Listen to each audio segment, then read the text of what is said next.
The All Elite Wrestling Draft is back, and we are speculating where the recent WWE releases end up. On today's episode, we're putting on the big board Andrade. Now, we know that he recently teased that he has signed a new contract, but if he goes to AEW, if that contract is with AEW, he could be a huge asset for them because I think they work a lot with work rate as opposed to character and promo, and with the language barrier, you could give him a mouthpiece that AEW is more willing to give than WWE was willing to give. Yeah, I think he's a guy that I could certainly see. Look, he's a guy that's so talented, he could probably go wherever he wants. Right. And it's unfortunate towards the tail end of his career, we didn't necessarily get to see what he's capable of on the main roster of WWE. Now, that being said, there's a lot of intriguing matchups for him out there, and not just in AEW. There's a lot of intriguing matches for him in New Japan Pro Wrestling. There's a lot of good matches for him in Ring of Honor.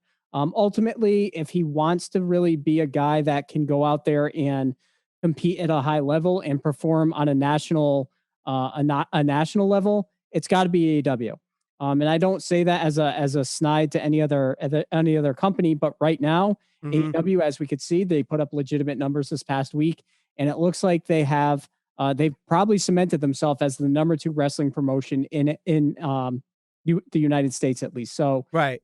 Big matches for him there. I think that the way that he works and the style that he works that we've seen from him in NXT would complement AEW very well. So I think he'd be a good fit there.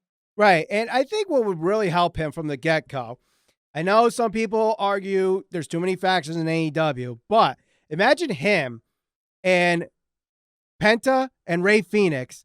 They get rid of Pac. That's the new Death Triangle. And they get the Spanish announcer to speak for all 3 of them and translate what they're saying. I think they would make a great dynamic. And even if for somehow Zelina Vega comes in and you can make her a mouthpiece for this faction too, there's a lot you could do with Andrade. Faction or no faction, I think they would make a great combination with Phoenix and Penta though.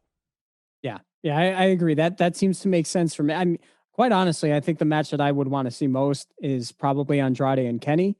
But we might get to see that somewhere down the road. You never know. We could. Now, obviously, AEW is not the only promotion out there that's going to go after him. And I think he could fit in other promotions as well. New Japan Pro Wrestling, I mean, there's a lot of great wrestlers he could pair himself up with, especially the new Will Ospreay that we're getting now, that we've seen the last 2 years evolve, and now he's the IWGP heavyweight champion or world heavyweight champion, whatever they're calling it now, that new belt. They would have a great match together. Kota Ibushi, obviously, they could have a good match with him. Depending on where the weight class is, he might have to go down a little bit in weight to be a junior, but Shingo Takagi is another name I could come up with for New Japan Pro Wrestling. Lot of good matches I could see there, but maybe he goes to Ring of Honor. Maybe he goes to Mexico. Where can you see him go outside of AEW? Oh, I think Ring of Honor, especially because I think like right now they're kind of repackaging themselves as a company that can, they have a ranking system. They're really trying to focus on being a legitimate pro wrestling company that has a presentation that is, kind of revolving around traditional pro wrestling, like not so much sports entertainment, but right. If you want to see pro wrestling, you should be watching this. Like, I feel like that's the vibe. So I could see him going there as well. All right. So with that said, do we see Andrade going to AEW? Do we see him going elsewhere? Where do you see him going? Ultimately, I would say that he goes to AEW. Okay.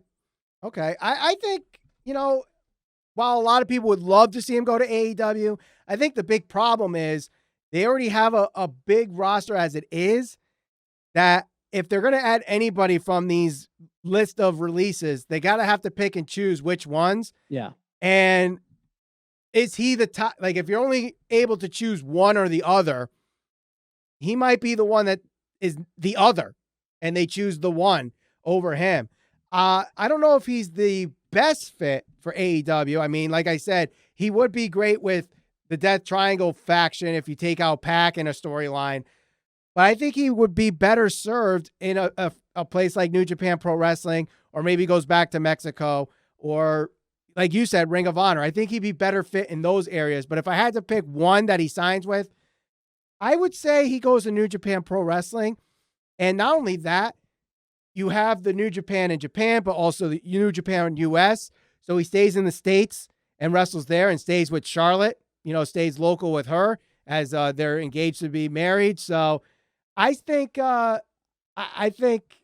New Japan Pro Wrestling is the better fit there. Where does Samoa Joe go in the All Elite Wrestling Draft? Click the thumbnail on the screen right now to check out that conversation. Subscribe, hit that bell for notifications, and we'll see you on the next episode of the Squared Circle Psychobabble.